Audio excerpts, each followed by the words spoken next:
world moves fast. Your workday? Even faster. Pitching products, drafting reports, analyzing data. Microsoft 365 Copilot is your AI assistant for work. Built into Word, Excel, PowerPoint, and other Microsoft 365 apps you use. Helping you quickly write, analyze, create, and summarize. So you can cut through clutter and clear a path to your best work. Learn more at Microsoft.com/M365 Copilot. Does it ever feel like you're a marketing professional just speaking into the void? But with LinkedIn ads, you can know you're reaching the right decision makers, a network of 130 million of them, in fact. You can even target buyers by job title, industry, company, seniority, skills, and did I say job title? See how you can avoid the void and reach the right buyers with LinkedIn ads. Spend $250 on your first campaign and get a free $250 credit for the next one. Get started at linkedin.com/campaign. Terms and conditions apply. Get in the game with the college-branded Venmo debit card. Rep your team with every tap and earn up to 5% cash back with Venmo Stash, a new rewards program from Venmo. No monthly fee, no minimum balance, just school pride and spending power. Get in the game and sign up for the Venmo debit card at venmo.com/collegecard. The Venmo MasterCard is issued by the Bancorp Bank N.A. Select schools available. Venmo Stash terms and exclusions apply at venmo.me/stash terms. Max $100 cash back per month. Hello and welcome back to the Cardiff Central podcast. The Blue and Blacks are back from South Africa and we'll be discussing whether it was a point gained or 3 lost against the Sharks on Friday evening. Before no sooner are they off again on a plane back to Benetton this weekend. Elsewhere, the Rags are cooking on gas, the new contracts keep coming, and does anyone know any second rows?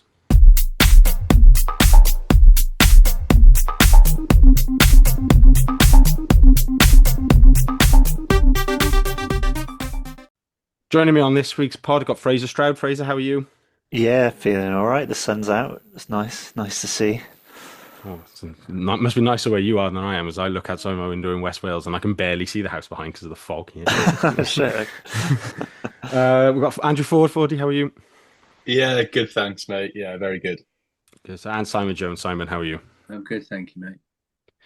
Good stuff. Right, we'll get into Friday's game then. The Friday 5 p.m. kickoffs are done, unfortunately, for everybody who really likes watching games as they should be commuting home from work. So Cardiff lost 21-15 to Sharks in Durban. An early Fepsi Buthelezi try opened the scoring, but Mason Grady scored a 10-minute brace either side of a Jordan Hendrickshire yellow card to give the Blue and Blacks the lead. Buthelezi grabbed a second and a Yao Pensa solo effort put the hosts in front at half-time, but a bit of a battle in the second half kept it quite low scoring until Johan Lloyd kicked a 72nd minute penalty to secure us a losing bonus point for our efforts. A couple of 3-word thoughts. Sid said, good bonus point. Richard and Paul both went with could have won. Tony said, boys fought hard. Gareth said, just our fucking line out. Ben said the second row crisis, and Gareth went with derbies now crucial as we look ahead to the URC in a couple of weeks. Fraser, general thoughts on that one? I didn't manage to catch it on the Friday, so I watched it back today actually, and I came out of it feeling quite positive actually. I think we played well through most of the match. I think we were generally defensively pretty sound, barring obviously the tries at the Mall and that kind of jammy try by Pense. I mean, it's a good try, but it came out of nothing. I think I also feel that we probably left a lot of points out there, obviously due to the issues at line out were clear. And every time we kind of got into their 22 and had a line out, we lost it or we fumbled. Apart from the occasions that, with the Grady, that one first Grady try was excellently worked, and from the tap penalty was brilliant. But we left a lot of points out there.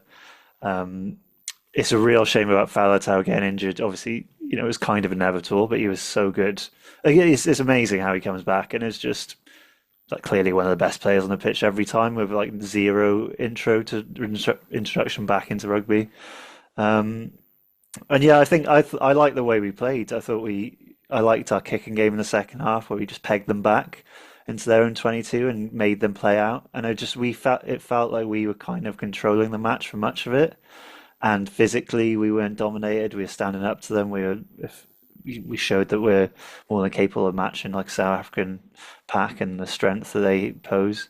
So yeah, obviously disappointed to not get the win, but a losing bonus point is pretty good. And overall, I think we played well. Obviously, the injuries are the big issue coming out of it, but yeah, pretty satisfied actually with that performance. Good stuff. Fordey, your thoughts? Yeah, it was a lot more refreshing to watch a bit of a more competitive game than the Bulls game the week before. There's quite a lot of strong performances across the Cardiff side. Not sure what the stats were in terms of line breaks, but I'm not sure how many line breaks we got at all. But we were pretty threatening with like half breaks as well, which is quite exciting. But yeah, pretty frustrating on the whole. Looking at the kind of bigger picture, there's probably a bit of a missed opportunity there, but bit of relief of at least we got a losing bonus point, and be interesting to see how important that is come the end of the season. Absolutely. Simon? Yeah, I think last week, uh, I think everyone said that if we take a point, be relatively happy with that. 2 points would be great. So I think it's job done really. It's a point. Could we have won it? Maybe. Did they have another couple of levels in them? I don't really know. I don't think in the second half I think there was just a brief period where they were threatening our line, but it didn't really feel like that. I think the tries were some disappointing, but yeah, you take a point, wouldn't you? Especially after the Bulls game where we were beaten up and you feared it could be the same. But yeah, I think they showed really well, showed up really well, and pressure's on now for the next few games to now that South Africa's behind us, where we all kind of give up and go, well, we're not going to get anything from those games. So yeah, pressure's on for the coming games. I put out on social media after this one, or before the podcast recording today, whether people thought, with the benefit of a couple of days to think on it as well, whether it was more point gained or 3 points lost from Friday, and a bit of a mixed response. Martin felt it was a point gained. Yes, we could have won, but with injuries plus the line out, we can't moan too much. Glenn took the opposite view, 3 points lost with a lot of aimless kicking when the game was there for the taking. And then Gareth sort of bridged the gap between the two of them a little bit, saying I'd have said 1 point gain, but having watched it back, it was 3 points lost, although McNally's injury and the line out cursed us. Fraser, I guess, like, do we come away from that thinking like that point's going to be massive, or is this might be one at the end of the season we go, oh, if we could have just turned that over in the last minute, that would have been massive for us? Yeah, I think we might look back and rue it, but I thought overall I think we performed well, and it was just with the injuries that happened, and they could have derailed us. And after what happened against the Bulls, you can come out of that with a losing bonus, or you still feel happy with that. And if we don't get into playoffs because we didn't get the extra 2 points that we could have got here, I don't think we're going to reflect and say, missed opportunity, because I wasn't expecting the performance to be that good, and I think we could have won, and we did enough to win. We just made some, the line out was an issue, but then I think we'll talk about it later. Second rows we were playing Big Al at second row, and like Josh McNally not there. Yeah, that is going to have an impact on how secure our line out is. I'm sure there are other issues there, but I think overall, I don't think we can kick ourselves too much for missing those points. I would be of the opinion that it's a point gained, and that we're not going to reflect on that and think, we fucked it. I think we should be pleased with that. Yeah, I tend to agree with that. I think if we're going to look back on games, there'll be other games we look back on before this one, certainly. Thinking that Ospreys game, Scarlets game in particular, as the season wears on. Fordey, obviously, Fraser mentioned a bit there. We went into the game with 2 fit second rows after George not going down last weekend, and then the sight that nobody ever wants to see of Josh McNally taking the knee and then being helped off left us with just one recognised second row in Rory Thornton on the field. I guess it's not really in the top recommended things of touring South Africa to only turn up for a game with 1 second row, really. No, absolutely not. And obviously, no disrespect to Rory Thornton here. I think he's been brilliant this season, but I think specifically seeing McNally go down, who's kind of been our old Mr. Reliable in possibly every game over the last 2 seasons he's been here, it's pretty terrifying, the kind of prospect of now being without McNally for the run-in. I thought Alan Lawrence did play quite well when he came on, but obviously he's not a second row. And you could see that kind of the effect of the line out, I think at scrum time as well. But yeah, I think particularly when you're playing in South Africa, where locks seem to grow on trees out there, you really want a little bit more depth there. So yeah, it's a bit gutting to kind of lose McNally that early and play with a back row in the second row. But yeah, a bit worried now, looking ahead, really. Simon, that line out, it was a 65% line out in the end on Friday evening. Do you chalk that up fully to just having the 1 second row, or is there a little bit that sort of says, well, we could have maybe been a bit smarter in where we were throwing and who we were throwing to, and that yeah, it's not going to be perfect, but it still could have been a little bit better even with just the 1 second row? I don't know. I mean, I'm not a line-out technician. I've got no idea. I just used to watch them. Why am I on this podcast? Just before we go on to that, I think it's worth remembering they made 4 changes after about half an hour as well, in terms of, I think did they change their entire front row or on a second row? It was the classic kind of Leinster panicking moment that I felt quite proud of, weirdly. I was like, oh, right, okay. So I think it's worth remembering that. I think that changed things a little bit as well in terms of physically and at scrum and stuff like that, and Doma going off. So, all the way through, the kind of odds were against us. Yeah, on line out. I mean, we know South African sides are good at line out. They're good at, picking off opposition ball. I think we probably tried maybe a few times to play it a bit safe, and that was being picked off. And then kind of where'd you go after that?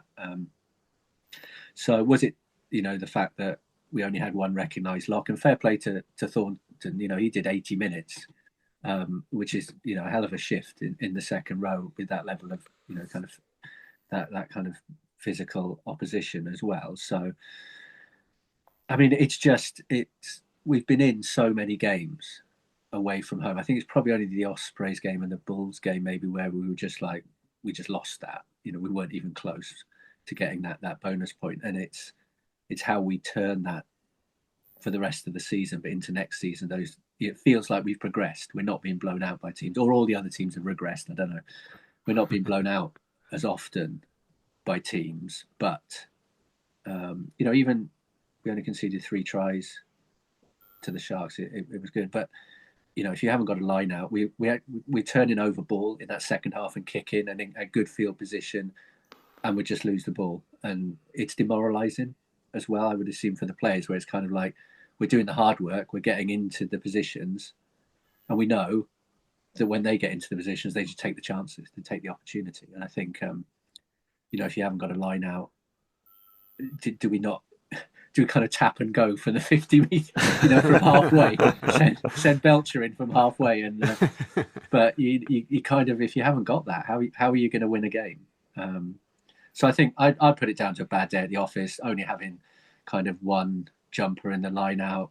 Probably there's a little bit on calls and things like that, but there was a bit wobbly. Could we have shortened it a bit to throw over the top, or go quickly and short maybe? But those were lineouts as well that were in the 22 or around the 22, where you don't tend to go kind of short or quick because of where they are. So the lineout hasn't been that bad on average, I think, this season. It tends to be a weak point for us. So yeah, bad day at the office. Everyone learn from it and find a second row for next week.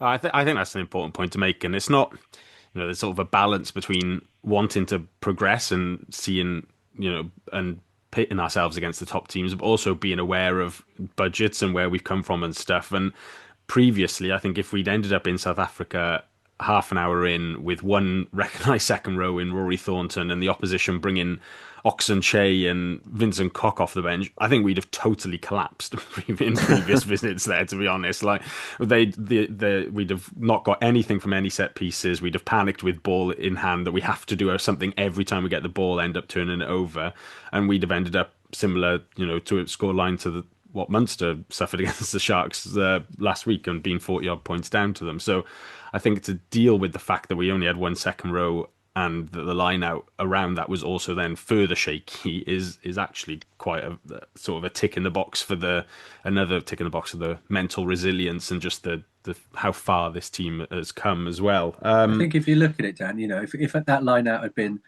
10% better, and we'd taken some of that ball outside the 22 and been able to set ourselves, you are looking at a different game then, because we're challenging them, whereas every time we were losing that ball and they were pumping it back up for another line out potentially at times that we then struggled at.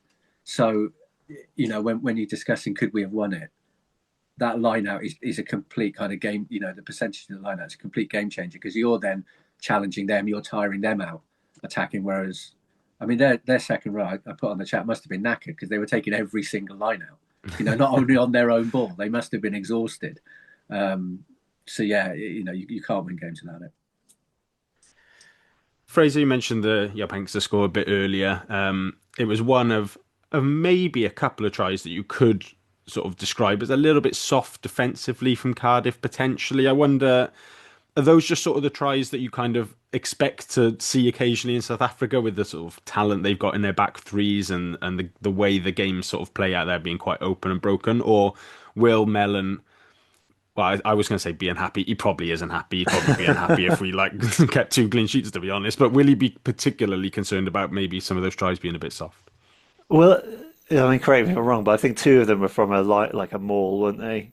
I mean, one of them was just splintering off from the maul, and the guy just ran through and is open, and the other one was a maul, like a driving maul. I think that may be a concern. I don't know if that's Mellon's responsibility, but yeah, I think that our defence from the line out maybe is an area we may need to work on, because it felt a bit too easy that they get the line out in our 22, and it felt like I think we defended maybe one of theirs, but it felt a bit like we might concede a try here, and I didn't feel very confident we'd be able to hold them out. But then that is the nature of their teams as well. South African teams are renowned for their strength in that kind of the maul and the up front.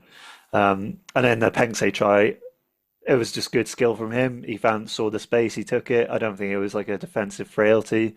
I mean, if anything, it was because we defended well that occurred, because we'd repelled them, and then they fumbled the ball and he picked it up after that. So that was a result of us defending well that led him to pick it up and be able to score a try. So I don't think that, again, is a result of poor defensive kind of structure. If anything, our defence was great. And when the Sharks had possession for extended phases, they didn't really look like troubling us. We had kind of were containing them, and we were good at the breakdown as well. We constantly posed a threat there, got some really good turnovers. But I remember both of them got one in the second half that was really crucial when they were on the front foot. But yeah, I was actually quite impressed by defence, and I think just 2 of those tries were definitely disappointing to concede, but sometimes they happen. I don't think that's a reflection on what Mellon's doing or our defence in general. I thought we were quite good in defence, and that sometimes those things happen. I think with their second try as well, we kind of went to contest the line out. I think both of them was half lifted, which then made it, I think, quite difficult to get round. And, it just crumbled from that point because it was thrown to the back. And both of them didn't really get up. He was half lifted, and then I think it's hard to get round. And that splintered off, and he just kind of went straight through. So I think there's something just around what we doing at that point. I mean, their third try, it was just sickening, to be honest, because Thomas has hit him. The ball's bobbled loose straight into the arms of the winger, and it's a great finish and it's great awareness to chip over. But we do that sometimes. Is we do get either a big hit or a dominant tackle, push them back.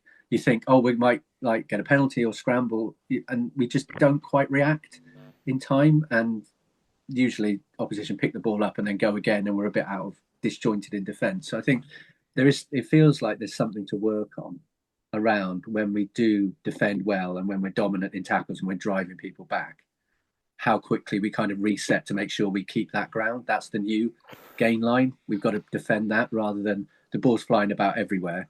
I think it was Benetton, one of their tries. It might have been the try that was disallowed or the try that was given at home. There's a massive hit in midfield. The crowd will go, yay!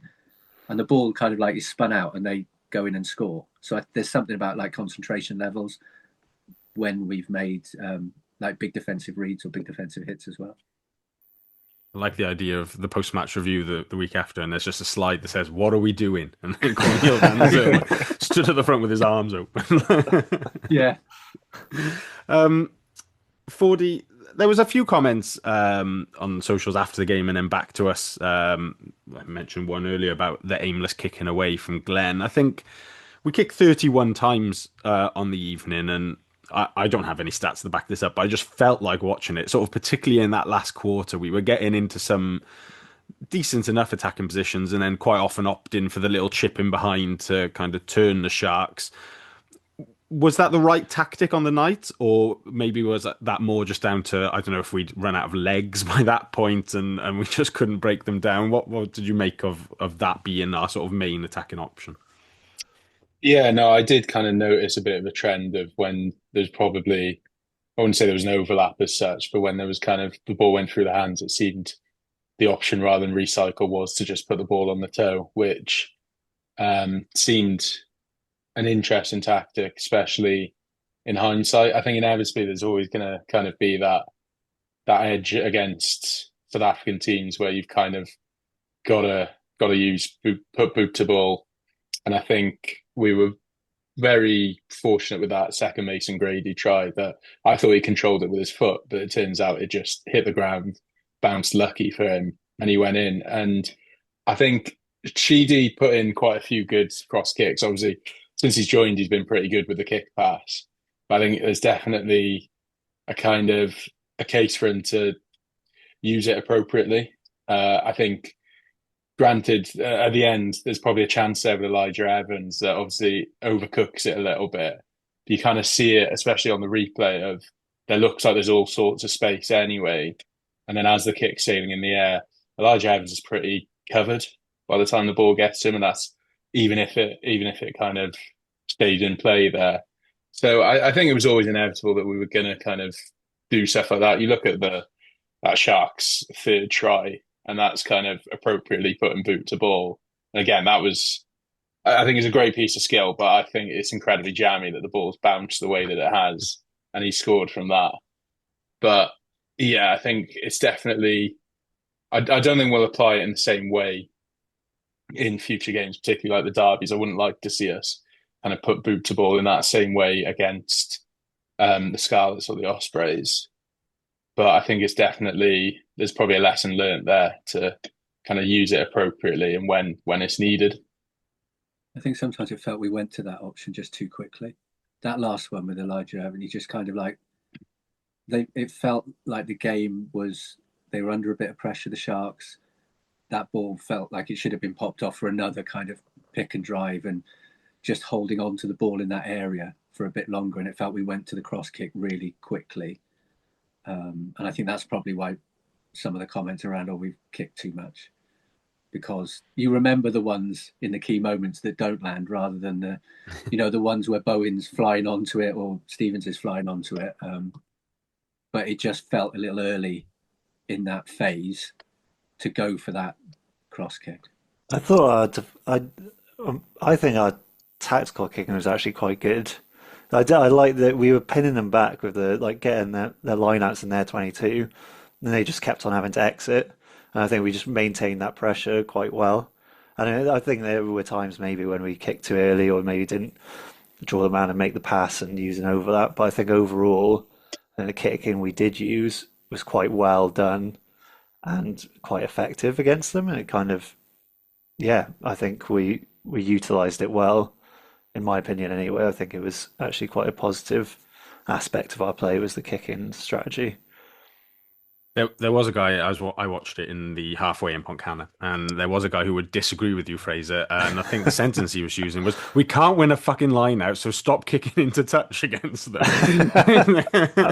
If we can't win our own ball, we can't win theirs. But I think I asked I mentioned the question about legs. I felt watching that last 20 minutes a little bit as well that we were going boot to ball early, because we basically did not trust ourselves that when we were getting to width, we could sort of staff breakdowns properly to like hold on to possession and keep the ball. And it obviously was incredibly warm there. Like I thought I got sunburned just watching it. So a couple of the ginger lads must have been in dead trouble. I was surprised Rory Jennings actually came off the bench. If I was him, I'd just stayed in the stand. To be honest. But yeah, it's an interesting one because it is something we've done a lot, the kicking in behind. But yeah, as Simon said, it's obviously more noticeable when it doesn't quite come off and you don't quite get the points. And if one of them does sit up and we score a try from it, suddenly it's great. I love the kicking. We should do it all the time, isn't it? And also, I think there's a Tony tinfoil hat corner about the South African balls bouncing kindly for them and not for us there somehow. I'm not sure exactly what the technology is there, but Tony will find it, I'm sure. Yeah. Well, there was one where the ball bounced like sideways. Yeah. I think Sheedy kicked it and you think, oh, right, 50-22 on, like 2 bounces and it'll be a 50. And it just went sideways. I'm like, the ball didn't bounce that way for the entire rest of the game. But while we're talking about kicking, for Grady's second try, Sheedy does incredibly well dribbling that ball with his feet in that short space of time. You know, that short space that he's got, it's an incredible bit of coolness to do that. And I know he gets, you know, some unfair criticism from some fans, but I thought that was just brilliant. Simon, one of the other injuries we saw, unfortunately, was Taulupe Faletau. It looked like, obviously, no confirmation of this yet, but it looked very much like another arm injury that he went down with after being tackled following an offload. And if it is the case, then very concerning because that's probably the third one now maybe he's had and suggests potentially a weakness there. If that does prove to be the case, that'll probably be him done for the season. A great servant, but I suppose, is it now the time that we say we've sort of seen the last of Faletau in a Cardiff jersey at this point, and that might maybe make sense for both parties if he moves on? I don't want to say that. I don't want to say that. Don't put words in my mouth. I think, I mean, as Fraser said, when he comes back and when he plays, it's just phenomenal, and you know, an incredible player. You just feel if it's the arm again, as you say, Dan, it does suggest maybe a weakness there. If it's the shoulder, or you know, you just feel for him because you know, I don't think he's not going to want to be sat on the sidelines, not playing. You know, he signed a contract. You get the impression he's the kind of guy that just wants to go out there and do his job and do it to the best of his ability, which is to a world-class level. I hope it isn't, but I've got a feeling it might well be, because with the budgets the way they are, unless it's a significant pay cut to carry on playing, I just can't see how we can have somebody that is injured for that long, you know, and not then not in a Wales squad, so not bringing in, you know, that kind of income. But I'll be gutted if it is, because I just for him and the player that he is, I just want to see him have a season. You know, even if he retires from Wales next season, I'd always give him a contract because I just think he's absolute quality. But you know, he needs to, you know, he's probably got some decisions to make himself around, you know, how much longer can he go on? How much longer mentally can he go on with, you know, playing 2 games or not even seeing out 2 games and, you know, getting a potentially similar type of injury? It must be really hard for him to go through as well. But yeah, let's not make that decision yet. It's almost he's on its way. It's almost frustrating that he's not worse when he plays. Like, it'd be much easier if he wasn't reaching any of the standard, like, you know. But he's so good. And that 50 minutes he was on, making breaks, just his handling, just everything. He's just as good as he was 4 years ago. Like, he hasn't deteriorated almost at all, as you know, to the, you know, layman's eye. It just still seems as good as he was. So that's all the more frustrating that he gets these injuries. And he, in his mind, he must be like, I was killing it out there for 50 minutes. That was easy, and keep on getting injured. Like it would be much easier for him, I guess, to make a decision if he was like, yeah, bit off the pace. I wasn't the best player on the pitch. It's like, I know I was the best player on the pitch. Yeah, if I hadn't got injured, I probably, we might have won that game. Or it's just it must be really difficult for him. Those injuries just keep pegging him back. But yeah, I wish he was worse when he played. It would make it easier for us, I think. I think as well, part of my thinking is I don't want it to end like this for him. Yeah. He's been such a fantastic player for Wales and for all the clubs that he's represented. I don't want it to end after 15 minutes in Durban, having to go off with a similar injury. I'd want him to play the last, 5 games of the season and then call it on his own. It's his own decision in a way. I don't want it. I just think for what he's given Welsh rugby, and what he's given Welsh rugby globally as well, is probably what at times maybe still is, but definitely at times the best 8 in the world. I just want him to do it on his own, on his own decision rather than it being forced on him. But I think that it feels like the body's starting to give out on him. I hope it's not. And I hope it's a short-term thing and he's back. But it didn't look great when he went off. Yeah, the offload that he produces just before the tackle, I don't think anyone else on our team makes that offload. I don't think anyone else even knows that Alan Lawrence is there, to be honest. Let alone has the skill set to then actually go and make the offload. So, yeah, unbelievable player. And we'll certainly hope we'll see him in a Cardiff jersey again before the end of the season. But we'll wait for an injury update on that one. Fraser, more positive player news. Mason Grady, his stat line on Friday afternoon: 5 carries, 2 line breaks, 69 metres made, 2 tries, 5 tackles, and a turnover as well. Was that the best we've seen him in a Cardiff jersey? I think it was definitely the best we've seen him this season in a Cardiff jersey for sure. And it's really nice to see him getting back to like the potential he has is obviously quite staggering, like with physicality and pace and everything. And he was good all round. It wasn't just the tries or the little moments. He was just good in the air. He was competitive in the air, getting the ball back for us. He was making the right decisions. Like, his pace is pretty mad for a guy that size. And I think he was brilliant. And, obviously he took out Estes and that tackle was very satisfying.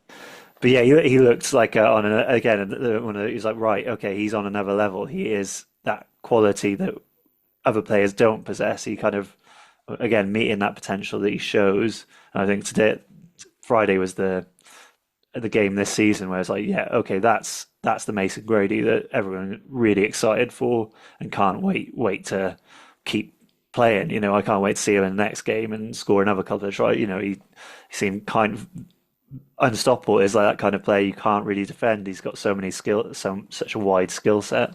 So yeah, I'm excited to hopefully he continues that and playing on the wing. Obviously, I think it suits him, and I'm excited to see the next game and see how he does. On that, Fraser, I know we're going to do selection next week, but do you think he needs to play next week now? Because he's kind of had these injuries where he's been in and out of the team. He's been with Wales, and does he need that? Right, you're going to go again because you were so good last week. I mean, with how you pick wingers, but we'll come to that, I guess. But I think I would. Yeah, we'll talk about it later. But I think playing that well is like, all right, yeah, give it. He'll want to play after performing like that, won't he? He'll want to cement that and just like reinforce. Yeah, I'm really good. I'm showing you that. I'm going to show you that again. So I'd probably play him. But I guess we'll talk about how we prioritize that match. But Fordey, and this might be something we discuss later as well. But with Grady, when he came back into the team. Sorry, I'm distracted by my cat over my shoulder there, sort of blurry in the background for YouTube viewers. When he came back into the team just after the autumns, wasn't it? I think he got back fit again, and Van Zyl was basically saying, we're going to play him on the wing for now, give him a run of games because he hasn't had it, and that's where we're going to be picking him. At what point do we start the conversation of, do we start think about moving him inside to that 13 channel, or do we just, he's going all right for now, he's staying fit, just don't mend what isn't broken type thing? There's probably a question surrounding how long Harry Millard can stay fit, because if his body's broken, then you then consider chucking Grady inside. But yeah, I think it is working a lot more than I was willing to admit at the start of. I do kind of see him in long term as a 13, but I think on the wing it is working, and I think particularly he does come searching for the ball off his wing, which I think is where sometimes he is kind of most effective in a way that's kind of probably not as predictable for defenses. Like that break he makes in the second half. I think it's unfortunate that he's kind of so far ahead of everyone that he kind of runs out of options, and then obviously eventually knocks the ball on. But yeah, no, I thought it was fantastic on Friday. And excuse me, the fact that he's just turned 24 as well, and he's had some pretty serious injuries considering he's just turned 24. There's a big future there. But yeah, I think while he's still got the legs as well, you might as well rinse him on that wing as much as you can. And then he'll kind of, as he matures and as his rugby IQ improves, which I think it will. I do think there's sometimes still elements of his game that's probably a little bit raw that he needs to develop a little bit more before he comes inside. I just don't want him to kind of be this Owen Lane type figure who was kind of heralded as this next 13, and then it never really materialized. So yeah, I think for now, just kind of make the most of him on the wing as much as possible. And as we touched on, I think he does have to probably play this weekend just to kind of keep that momentum going. Yeah, I think there's a deep dive to be done about our sort of general development of 13s, having seen Elijah Evans come on the wing again on the weekend as well. I think that we're right to be somewhat cautious about bringing lads into what is an incredibly difficult position to play, particularly defensively. But whether we're then so overcautious that we never actually bring anybody in there to play the position in the end, and you end up with Ray Lilo playing for 400 years before he finally retires, and then Harry Millard probably. I think he's doing a decent enough job in there. I've no complaints with him as such, but at the same time, I to question whether we're absolutely maximising that 13 channel, and he's given a solid 6-7 out of 10, but we saw last season that on the wing he was putting up some 8-9s out of 10, and we haven't quite seen that this season. So yeah, it's an interesting one, and I suspect there is no perfect answer. It's probably the conclusion, but it's one to keep an eye on, certainly from a Cardiff point of view, how we develop that position. Any more on the Sharks game or South Africa tour generally? No, all good. We shall consign that one to the history books for another year then, and move on to the news section. Sorry. Oh, go on. Just wanted to say Mapimpi is a prick. That's that's all I want to say. Yeah. I mean, fair. Moving on to the news section then. Not a huge amount of news wise. Got 2 new contracts to report. James Botham was announced as a new deal last week. Good to see him join in. Alex Mann is in the back row as signing on for more. And then by the time you hear this podcast on Wednesday, you'll have seen on Tuesday evening that Evan Lloyd was announced as a new contract by the club as well. So great to have these homegrown lads signing on, particularly, I think the players we've signed so far, probably Botham's the oldest at 28. They're all relatively young players as well, all in and around the senior or under 20s national team squads as well. So that is very promising. And then season memberships did come out last Wednesday. A little bit of an increase, as supporters will have seen, but there is potentially an extra game involved there. There's a special one-off 150th year fixture, which the club, I think they were hoping to have announced with the season memberships. Hasn't quite happened, but fingers crossed they'll get an announcement out relatively soon. There's also a 150 club add-on you can have to your membership, which is quite a lot of exciting stuff in there if you can afford that one. And the early bird window is open till the end of May if you want to. I don't know if the end of the season makes a big difference in your renewal or not. I'm not sure. I feel like most people are either renewing or they're not, pretty much. But if that does, then you've got a few weeks to think about it. The 150th game isn't against Connaught, is it? Because we play them a lot. Even worse, it's away. Go away for the 150th. There we go. That'll be good. Rags Corner then.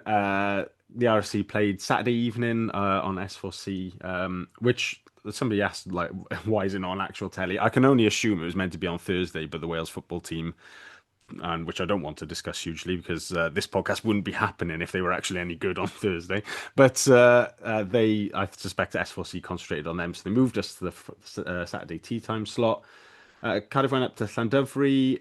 Oshandow and Lewis got an early score. Then the Llandovery 9 got a red card for attempting to murder Stefan Manuel, is the only way I can describe the tip tackle that took place. They had a bit of a backlash from that, scored 2 quick tries, and Ben Fry got a yellow card. But then Darwin Lewis a second, and Dewi Cross gave us a half-time lead, and the second half was all Fishy's men. Tom Bowen, Joe Goodchild, Ben Fry, Alid Ward all scoring for a 14-45 final scoreline, a 7th league win in a row for the Rags as well. Means they're 8 points clear in second. They're playing Newport on Thursday evening, back on S4C Online. Newport fresh off beating Bridgend and Ebbw Vale and winning the SRC Cup. A few injuries for the Rags. Dewi Cross went off early. Nathan Hood went off early as well. So I think any points will be good points on Thursday, so that all they have to really do is beat Swansea on the final day to secure second in the league there. There was a backline of pretty much all young academy talent. Fordey, as their Glant half boys, I'll pick on you. Harry Wild and Oshandow and Lewis, sort of 2 players next off the cabs off the rank. I think Wild in particular, there's been a couple of mentions of him on the pod in the last few weeks. How long do we think before he's like Elijah Evans style, properly in and around that first team, and knocking on the door to sort of push Sheedy and Lloyd, and whether Jared Evans possibly coming in blocks that then as well, I guess. Yeah, that's kind of what I was thinking, because I think Wild is probably kind of there or thereabouts. Like, he's on that kind of cusp of. I saw a few of the tries from the game on Saturday, and it's kind of, he's probably quite comfortable at semi-pro and kind of needs to get to that next level. And yeah, you do worry. I'm not 100% sure what's going to happen with Jared Evans potentially returning, and the kind of fly half pecking order of whether you see maybe Johan Lloyd becoming more of a utility back. But if it then ends up being 3 fly halves, if you're in Harry Wild's position, you'd possibly be looking to go elsewhere or looking for opportunities elsewhere. So I do think there's definitely next season's probably a kind of not make or break, but a decision needs to be kind of made of how you see his development. Does he just kind of stay playing for the Rags week in, week out, or do you finally kind of make the call of he should come off the bench every now and then? Because to be fair, in the Stade Francais game, I think he played a lot longer than he was anticipating, and he looks pretty comfortable. There's an element of composure there. So yeah, I'd like to see Harry Wild given a bit more of a go. It's just the tricky thing is kind of when you're in this hunt for the playoffs, you can't really kind of experiment as much as we probably could have done in years gone by, which is a good problem to have, but it's kind of trying to fit that gap of when you can develop players. Yeah, I think something I'd quite like, there's a lot of really good work going on pathway and development wise at the moment, but I wonder if Cardiff could start to properly explore kind of the loans market for the players, like in Wild's boot, maybe like you could put a Matty Young in there as well, Elijah Evans, a little bit Lucas De La Rua, where I don't think they're getting much out of the SRC anymore. I mean, they're a player that is clearly too good for that level. And so whether striking up some sort of relationship with a Cornish Pirates or a Worcester in the English Championship, sort of the top teams in that league, would benefit them as well. A little bit of life experience, getting out of the South Wales bubble as well, for whether it's a whole season or like a 3-6 month block or whatever. And then also, for Harry Wild, maybe next season, the Ospreys haven't got a massive depth at 10, especially if Walsh were to leave. Maybe they would be interested in taking him on loan. The Dragons as well. I know they've got Will Ford, who's the same age as Wild, but if it's Harry Ford, isn't it? His brother Harry's the same age as Wild, and whether they might be interested in taking him on loan, he gets some more game time there as well. But yeah, I think that's something I'd be interested in seeing Cardiff explore a little bit more, just to give these players, try and bridge that gap between the SRC and the first team. But we shall see how they go on that front. A bit of other pathway news. There's been a lot of national age grade representation over the last week or so. So Wales under-19s beat Ireland under-19s at the Arms Park on Sunday afternoon, 24-20. Cardiff had Sonny McCabe, Gabe Williams, Lloyd Lucas, Bailey Cutts, Harry Turner, Evan Hughes, and Johan Leishon playing in that. A couple of points from Lucas's boot and a try for Cutts there. And then the under-18 Six Nations Festival gets underway in France on Friday. More good Cardiff representation with Brian Kamanga, Isaac Jones, Harry Lewis, Will Watkins, George Thomas, Harvey Bryant, Harry Kinsey, Owen Lewis, Will Adams, and Alfie Prigodzic, who's also the captain, going out in that squad. I think particular mention of Harry Lewis, who's a second row with the under-18s. I think is still under-16, going out there at Llandovery College. So good to see just generally the amount of second rows. McCabe and Gabe Williams both starting in the second row for Wales under-19. I think a long time we've had good back representation, but been a little bit underrepresented in the forwards. So that's good to see that paying off. If you're enjoying what you're listening to, then please feel free to like and subscribe on whatever podcast platform you're on. Leave us a rating as well. If you're on YouTube, like the video, subscribe to the Rap channel. Loads of podcasts going out all the time, as well as on sister channel, the Global Gain Line. The URC Rewind guys will do a full breakdown of European action this weekend, and the women's pod's back underway with the Women's Six Nations getting started as well. Also, check out our shop, link in some sort of description somewhere, and buy a mug if you fancy it. Right, last part of the pod then. Cardiff into Challenge Cup action this weekend, round of 16 against Benetton. It's a 5:30 kickoff UK time, live on S4C. Weather's looking pretty good in Treviso. If you're going out there, always a good trip out there. We've got Frenchman Kevin Brally, I suppose is how I would read it. It's probably some sort of French accent you could put on his surname there somewhere. I'm not sure what that is, but that's who's in charge. Benetton have beaten Lions, Perpignan, Dragons and Lyon for their number one seed to get this far. They've beaten the Ospreys but lost to Glasgow since the Six Nations to leave them 12th in the URC. Head-to-head wise, we obviously beat them in January, just before the Six Nations. Last played them in the Challenge Cup in a quarter-final in April 2023, which we lost, and haven't actually won out in Northern Italy there since a 14-29 win in March 2021. Tries from Hugh Nazarati, Alid Summerhill, Corey Domachowski and Ray Lilo, with 3 points from Ben Thomas and 6 points from Jared Evans that day. It's an interesting one this weekend. I asked the question online of people basically saying throw or go was the headline I used on Reddit about whether we fully go for it or whether we sort of sit back and focus on the league. Couple of different responses. Ben said, before the South Africa tour, I'd have said gone for it, but now I've changed my tune due to the injuries we suffered. Similar from Matthew, who said, we're already on the back foot because of the travel from SA. It's unsustainable for the players and the environment. Nathan said, no-brainer, send a weakened side.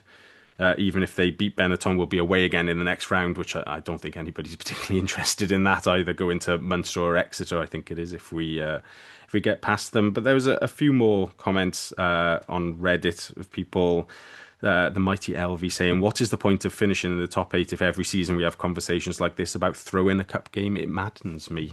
Fraser, what are you fancying here? Are we going for it, or are we sort of saying, I'm not fussed, to be honest?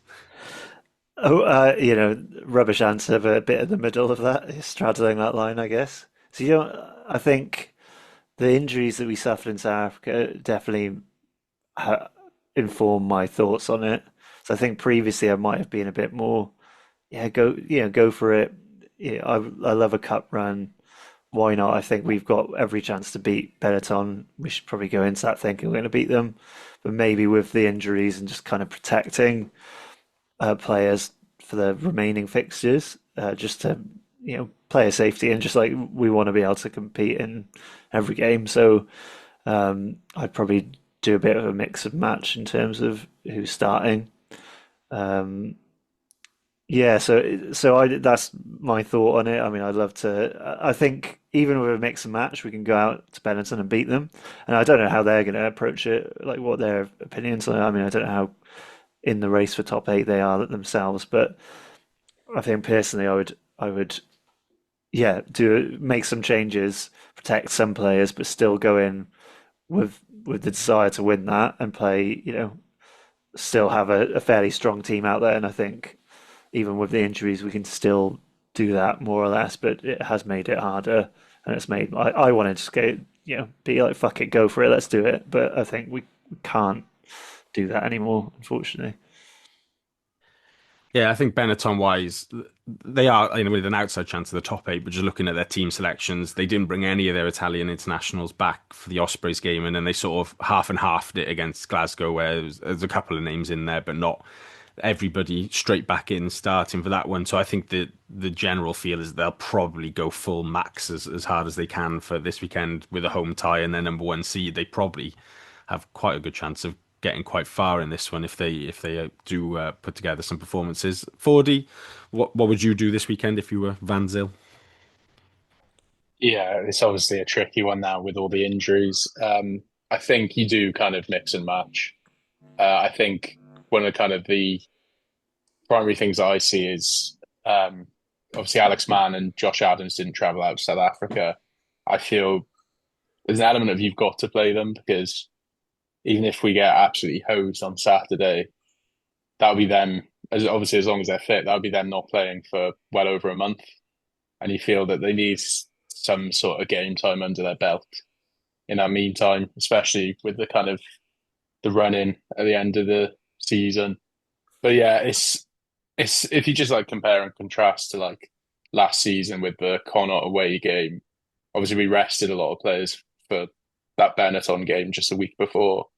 And there was kind of a lot of criticism about that because obviously we were still in the running for a playoff place and it was probably a game that got away.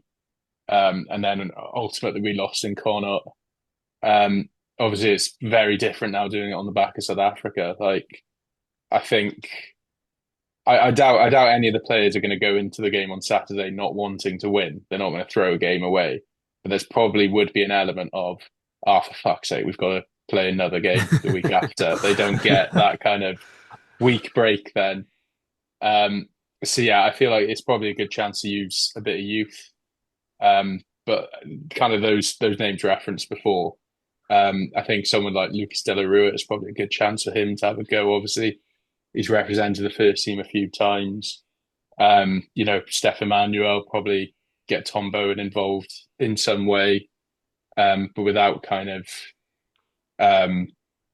putting players in, putting a 15 out that kind of is there to just kind of make up the numbers. I think it'd be nice to put in a bit of a shift and have some young players accommodated by some rather experienced players as well.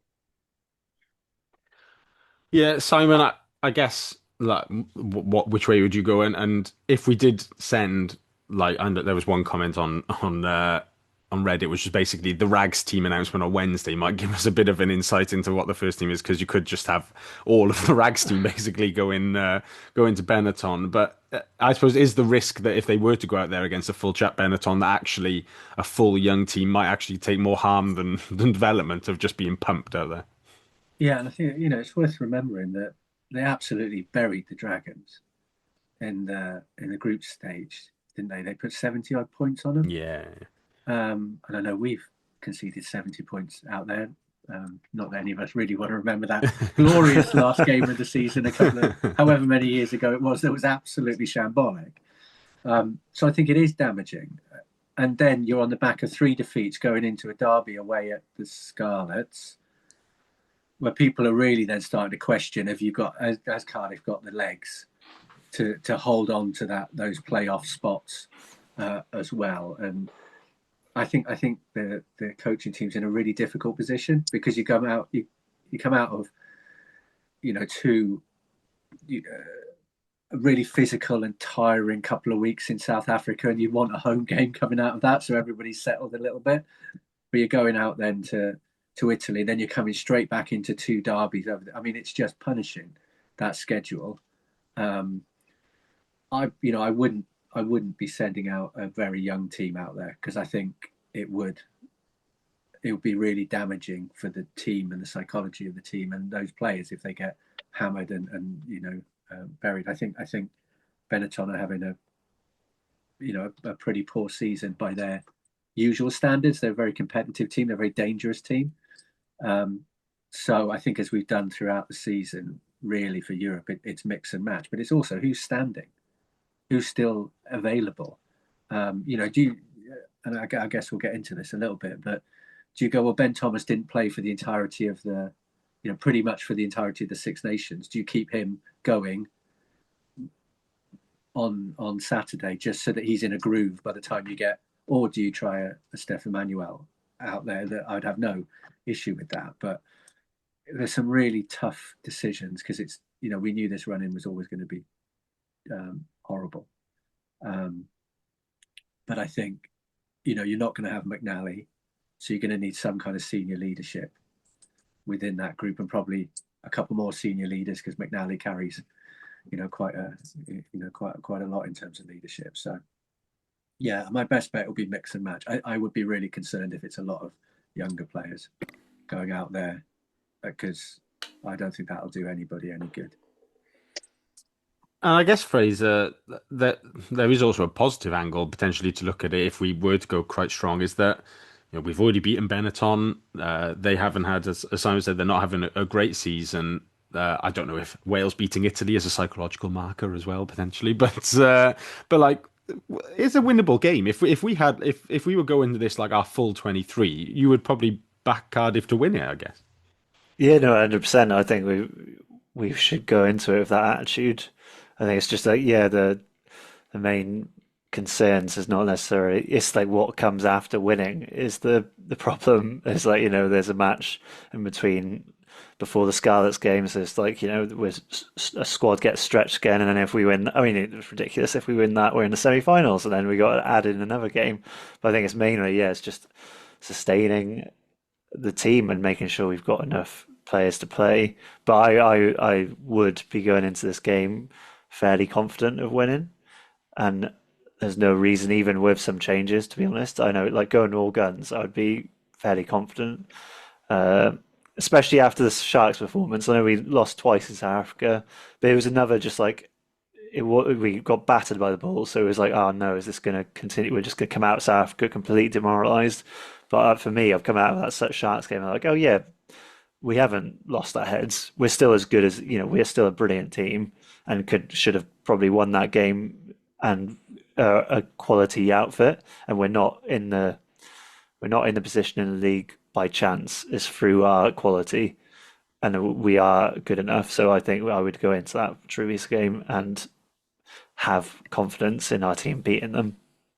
I mean, imagine if we go out there and we win, and then we're through the next weekend. The momentum that, even if we lose out in Exeter or Munster, that kind of momentum. Yeah. I agree with you, Dan. I think they'll be really up for it. I think they'll be kind of like, this is an opportunity to go far, to go deep. Our league season isn't going great. We're probably unlikely maybe to get playoffs, so it hasn't been a great season for them. They'll want to win this. And with that comes pressure on themselves to kind of push things and try things. And, maybe there is opportunity out there. I don't see us going out there as favourites with the current injury list and team that we will probably put out.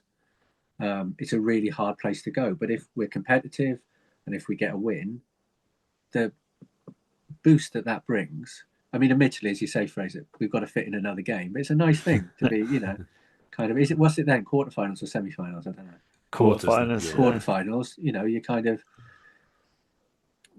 whether anyone's still standing for that game, or it's like some of our games this season where it's like a fan competition and you get to sit on the bench. But the momentum at this point of the season is really important, I think. So if we lose, as long as we don't get blown out and completely hammered, it's fine. My worry is that we get beaten heavily, and then two of the last three results have been heavy defeats, regardless of the kind of the teams that's been picked. Getting into that team news then, which really shapes the sort of changes rather than any sort of thing that Van Zyl's going to do. It's going to be who's fit and who's available. So obviously long-term absentees. There's Ed Byrne, if he exists, Theo Cabango, Teddy Williams is out for a while as well, and then coming back from South Africa, then we've seen Domachowski, Faletau, Josh McNally, George Knott, Aled Davis, Johan Mulder all get injured. Jacob Beetham went into the concussion protocol, so 12 days from the Bulls game means that he would be available this weekend, assuming he's come through those protocols. But sort of the flip side to that is he'd only have one or two full training sessions before getting into this game, so that's something to consider with him. The other thing to consider about this weekend is that I've seen some mention about whether we even chuck like Tom Howe out there, but mention like Oshandao and Lewis as well. You do have to be registered to play in the Challenge Cup with EPCR, and a couple of those guys aren't registered. I suspect they probably didn't think they'd need to be. In fact, the deadline for you can register 3 additional players for the knockout stage, and that was before the game on the weekend. So they registered Faletau as one of those, which is an absolute nightmare that he's been involved. So yeah, it was Faletau. The other one Teddy was Williams. Ed. Yeah, Teddy Williams has been registered, presumably on the basis that they sort of cover their own backs, and that if we did make the final, he might be fit by then, so it's better to have him available or not. Ed Byrne, I think, is in the same boat there, that he might be back fit. And then Ellis Bevan was the other one, who I'm not really sure why he wasn't registered in the first place, to be honest. But yeah, we registered 4 because we deregistered Cornel Schmidt, obviously, who's left the club in the meantime. So we chose to register Ed Byrne. Yeah, we Okay. have registered. Somebody called Ed Byrne anyway. Whether it's done the Leinster prop or not remains to be seen. But it could be the guy off Mock the Week at this point. Who knows? But yeah, so that's a question mark. Then there's also, I think somebody mentioned Sean Davis as well from the 20s. He's not registered either. So that does factor into all this a little bit. We shall start up front then, Fordey. Loose head wise, we've got Southworth, Barrett, and I guess Johan Emmanuel now comes into the question on loan from Bath. He's looked quite good actually for the Rags over the last 2 weeks since coming back from Bath's Prem Cup period. Hooker then is still just Belcher and David Hughes. We don't think Evan Lloyd is back fit yet.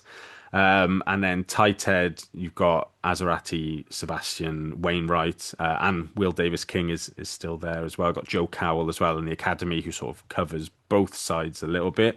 What would be your starting 3 there? I do wonder if the selection in South Africa, excuse me, was kind of based on this game, particularly for the front row. So I think I'd start Barrett because he kind of obviously I doubt it was intentional, but Southworth ended up playing quite a lot of the second game against Sharks, and obviously came on against the Bulls, so he actually played the most minutes of a loose head, despite being on the bench for both games. So I'd start Barrett. I think out of Belcher and Hughes, I'd start Belcher just so you have your captain starting, and I think it's a tricky one. A tight head, I'd probably give Javan Sebastian the call, the nod there. Yeah. Second row then, we're just going to skip, to be honest, because we've got Thornton there. I'd fully expect somebody to come in at some point this week, because I don't think we can go into a game with just Thornton. So I assume that phone calls are being made, and somebody will appear on loan and remarkably actually play for the club whilst coming in on loan is most likely the case. But do they have to be registered then? Well, I think emergency. there's going to, I mean, there must be some sort of emergency thing, because if for example, you run out of front rowers, you're going to have to be allowed to register somebody. So I guess that they will make some sort of allowance for it. If not, it'd have to be Thornton and Lawrence, I guess, because they're not going to throw like an Evan Rees into there or something like that. I think that would be just, I mean, I don't think anyone benefits from that basically by chucking an academy back rower into the second row. So Thornton Lawrence is sort of penciled in, but it's not really much point having a chat about that when we don't know the full picture at the moment. So back row, Simon, we've got Alex Mann coming back into the picture now. He's having had a few weeks off post Six Nation. Then there's Basham, Dan Thomas, James Botham, although I think maybe a question mark over whether they may have given Botham this week off, having gone straight to South Africa following his stint in the Six Nations. Alan Lawrence is there, and then you've got Lucas De La Rua back into it as well from his Rags appearances, and Evan Rees in his actual position in back row. Which way would you go there? I'd go Mann Basham and Thomas with De La Rue on the bench. I thought Basham was really good when he came on. He looked, he always looks dynamic with ball carrying. I think it's the way he kind of runs, and it's a bit chaotic, but he looked really effective. And I think, it depends what happens with Lawrence, doesn't it? If Big Al's in the second row, then you've got some good ball carriers. I just think Thomas as well, slowing their ball down, I think is going to be quite important. They're quite dangerous out wide, and if we can slow their ball down, I think that helps massively against them, because there isn't so much kind of broken field and disorganized defense and stuff like that. So I would just go with that experience at open side, and see how it's going. I think he can last a game. He's proved that, but I would rather start with a bit of experience, be in the game, and then bring on less experienced players than kind of start with the inexperienced, then you bring on the experience when it's already lost, and you kind of like go, well, why are we bringing them on then if it's already lost? So I think that's quite a good balance as well on that back row. I agree with you with both of them. I think he'll miss out this weekend, but we've got Mann. I would be tempted to go with Basham, Mann, and Botham. That would be a really fierce back row, but I think both of them need to rest. Yeah, and I saw something on Instagram this week. He put a story up which I don't know, suggested to me that he wasn't in Cardiff at the time anyway. So I wonder if he has properly been given like the full week off, no training or anything. You usually book their flights, don't you, Dan? I do. I do follow them around quite a lot. What world are you living in now? Yeah, and I think it's right about Alan Lawrence as well, that even if we do bring in an emergency second row, he probably wears 19 again to cover second row off the bench, because I think the likelihood of us getting 2 emergency second rows in is probably quite slim, and whether you actually want to do that and go and get 2 new guys up to speed with your line out, or whether just doing it with 1 and then having Lawrence there as an emergency again is probably the option. So that's a good shout from me. Fraser halfbacks then. 9, I think, is going to have to be Bevan because Ali Davis's hammy is still pinged and sounds like, according to Mr. Mulder on social media, that Johan hurt his foot, so is probably going to be unavailable for this one. So Bevan at 9. 10 then.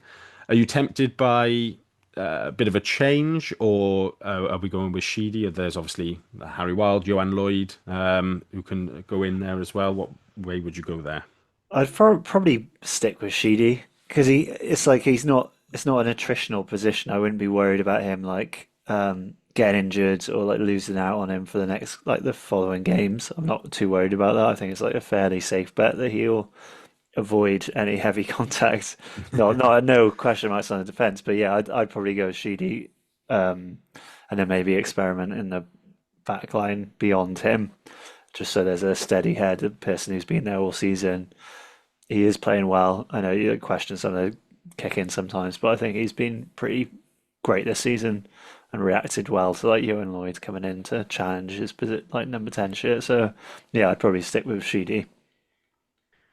Yeah, he does strike me as a guy who just loves playing as well, week in, week out. He doesn't need resting, just play. And play me all the time is probably his statement to Van Zyl.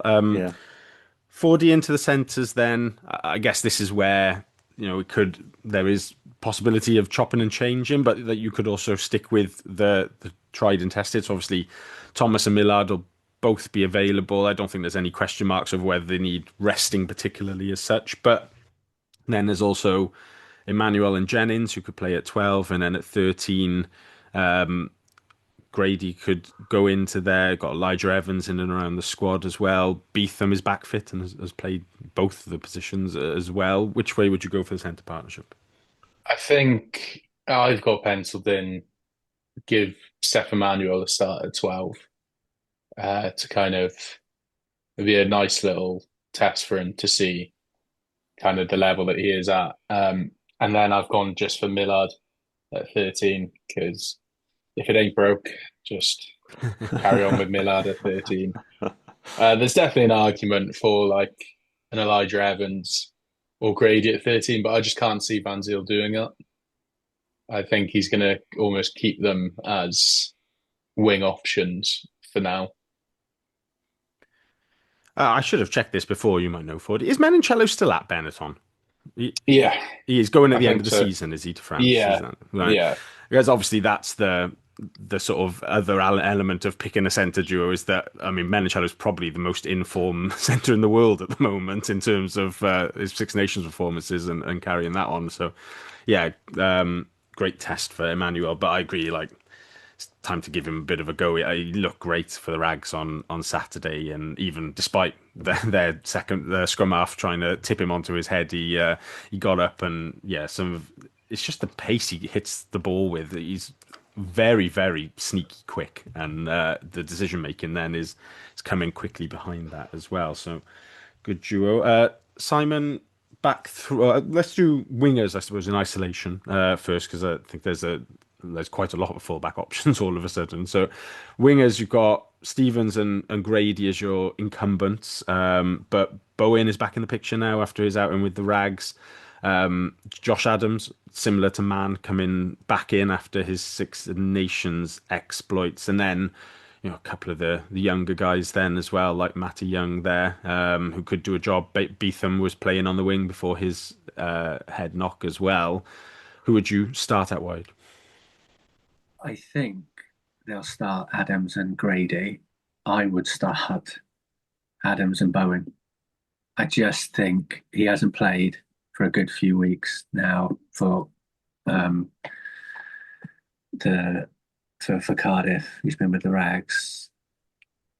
I just think out there you're going to need something that frightens them a little bit, that just makes them not quite sure what's going to happen out wide, and we're going to kick probably a fair bit, and kicking in behind to have that pace to chase it as well, even if he doesn't make the tackle and just disrupts. I would just really like to see him back out there, and I think it's a good opportunity. I'm replacing Steve today, and we don't have a weather forecast. We don't have Steve's weather forecast. With some merchandise coming to the shop near you. But I think if we're going to just throw a mix and match, you might as well throw something in that's a bit unpredictable and a bit exciting. I know, I agree that Grady's played himself into form. Why should he be dropped? But again, maybe he's coming back from injury.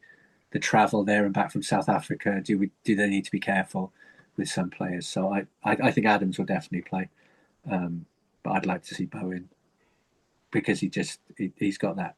He has got that X factor that just make defences think twice around how they shape up. So yeah, I don't think that's what it'll be, but I think that's what I'd like to see.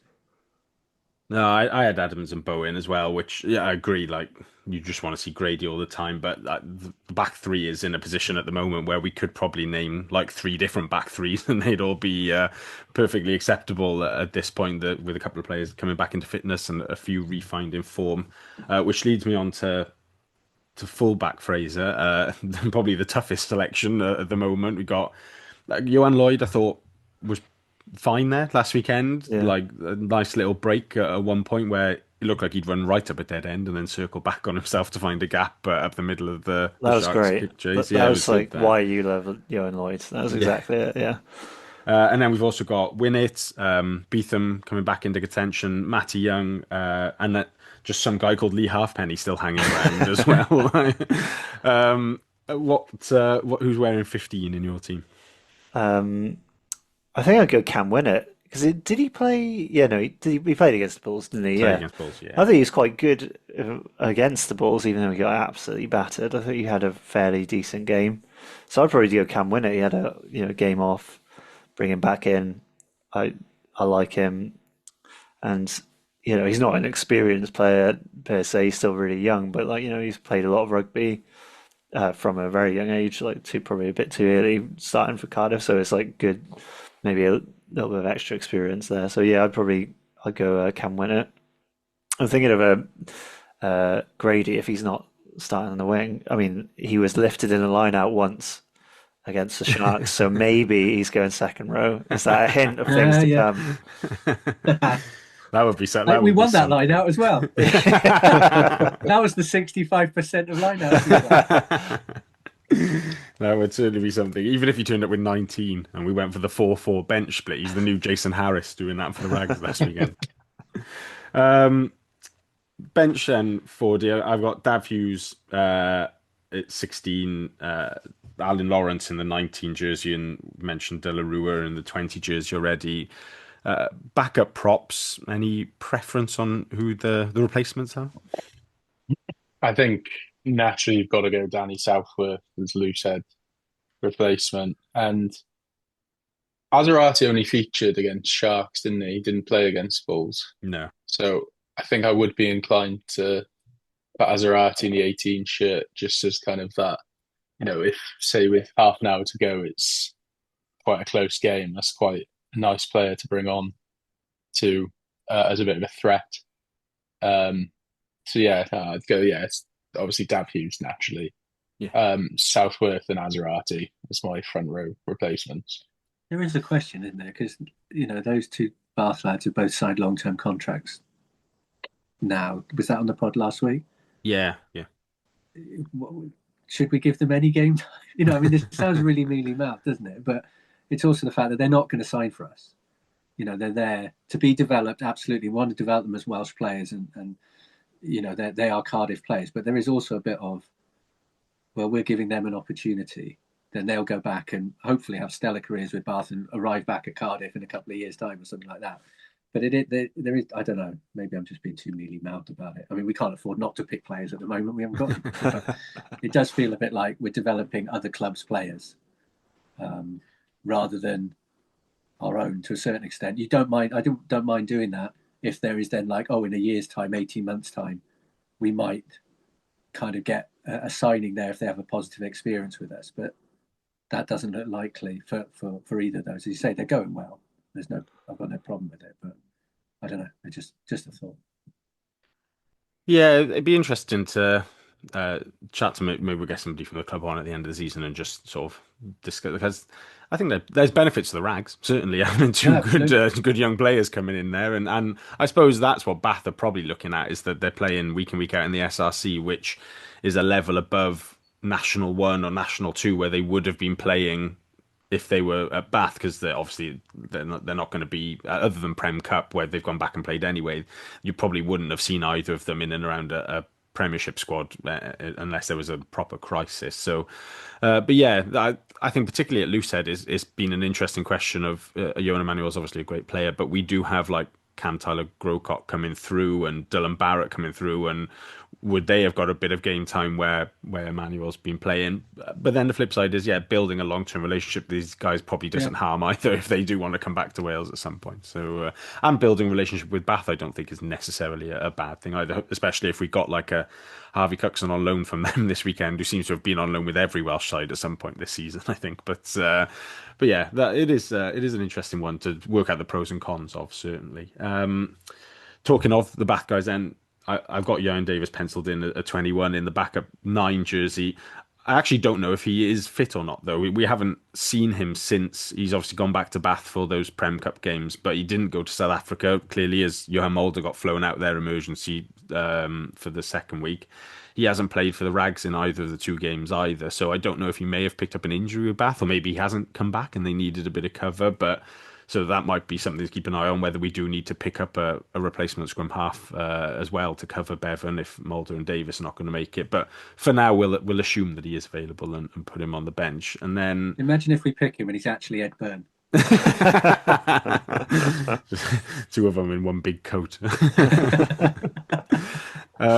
And so, Simon, what are you thinking outside back cover? I mean, there's plenty of guys sort of lining up for that 22-23 jersey. Johan Lloyd, Harry Wild, Elijah Evans, Mason Grady, Matty Young, Jacob Beetham, Ewan Stevens. I probably could list 7 or 8 of them. I guess there's a little bit of question of cover and a little bit of question of, do you want to expose any youngsters necessarily here as well?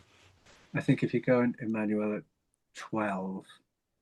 Ben Thomas, of course, I didn't list him either. Yeah, I mean, it's whether you're leaning towards that, do we need experience to come on, or are we just going to, whatever happens, you're gonna play 80 minutes regardless. You're just gonna go, because then that does free it up a little bit, because you could have Beetham. I think Beetham might well be one, just because cover fullback, outside centre, wing. And then, I mean, it's whether we go. Do we pick another lock? Do you just go kind of like one back row De La Rua and your three front rows and go, actually, there's nothing left, and you have an extra back on the bench, and you put Grady as flanker. But it's going to be really tough. I would go with Beetham and. Do you need a 10? Are you going to have to have somebody who can cover 10? Unless I don't think we can ask. I know Gatland sort of saw Beetham as a 10. I'm not sure anybody else really did though. But you're going to have to. I think that way you've got back three cover and inside centre, and you've got 10 and outside centre. You've got 10 and inside centre. Yeah. Cover. I mean, I would put Grady on the bench if we're not going to pick a second row. If he's not going to play for the first team, I'll pick Grady for the Rags and shove it right up Newport. Any objections there from anyone on any names that we think we've missed at all? No, all good. Well, I say 1 to 23. 1 brackets -4 and 5 sort of to 23 is. So we've got Barrett, Belcher, and Sebastian in the front row, and then as things stand, we've got Lawrence and Thornton, or Thornton and AN other in the second row. Mann, Dan Thomas and Basham in the back row, and then Bevan, Sheedy, Bowen, Emmanuel, Millard, Adams and Winnett as a back line. Hughes, Southworth, Azarati, Lawrence / AN other in the 19 jersey with De La Rua, Ian Davis, brackets, question mark, close brackets, Johan Lloyd and Jacob Beetham on the bench. Frazier, I mean, that's an exciting backline. I'll give us that. If that backline could turn up and score some tries, definitely. Yeah, no, 100%. I think, well, it feels like, when you're picking the team for backs, we've actually got quite a lot of, I mean, the centre's maybe a question mark, 13's a question mark. Apart from that, we've got quite a lot of choice there. And yeah, not just like, I guess we'll put him in and see how it goes. It's like kind of reliable people to come in and come out. It feels quite comfortable in the back line, which is weird to say. Part 9 has now become a bit of an issue, but like overall, yeah, that's a pretty exciting back line.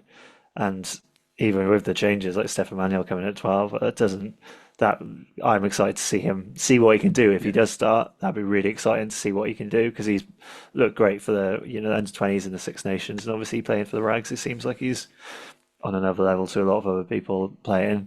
So I'd be really keen to see how he goes out. And even without Ben Thomas, I still have a pretty confident in that team posing a threat to Benetton. Yeah. They could go really experimental and just pick Alice Bevan and everybody outside him's a winger. Just see what, Well, it worked for Millard. Came in at 13, we weren't sure. So why don't we try, Ewan Stevens at 10? Another Gatland reference of Grady popping back up at 12 and Gatland in the stand just going, I told you so in the back. Fordey, Basham at 8. Obviously Alan Lawrence has been great for us and like proper Mr. Reliable, but is there an argument that, if he has a great game here, that he should be ahead of Lawrence really in the pecking order in terms of like being an international quality player, and if he goes well that could be his position for the end of the season with Faletau out now? Yeah, definitely. I think when he came in, you kind of saw him as definitely a starting option. He's kind of been on the bench a lot, barring injuries. So I think he's definitely put his hand up at certain times. I thought he had a very good cameo on the weekend. But yeah, I think, as we touched upon earlier about whether Faletau has played his last game for Cardiff, that is something that definitely needs to be considered with regards to Basham. You'd like to see him have a run of games at 8, because we can't just rely on Alan Lawrence all the time. And as great a player as Alan Lawrence is, we do need that kind of depth there. And yeah, I think, certainly an argument if Basham has a good game, but could see him as the starting 8 going forward. Good stuff. Right. Any more for any more? Any other business from anyone? All good. Thank you very much, gents. Thank you, Fordey. Thank you. Cheers, Fraser. Cheers, Dan. And cheers, Simon. Cheers, mate. We'll be back next week. We'll look back at that Benetton game, and then, I mean, who knows what the week after holds. We might have a game to look forward to. Otherwise, we shall just do a little preview of the end of the season. Hopefully, look back on a mighty win for the Rags against Newport as well. But until then, thank you very much for listening, and we shall catch you next week. Goodbye.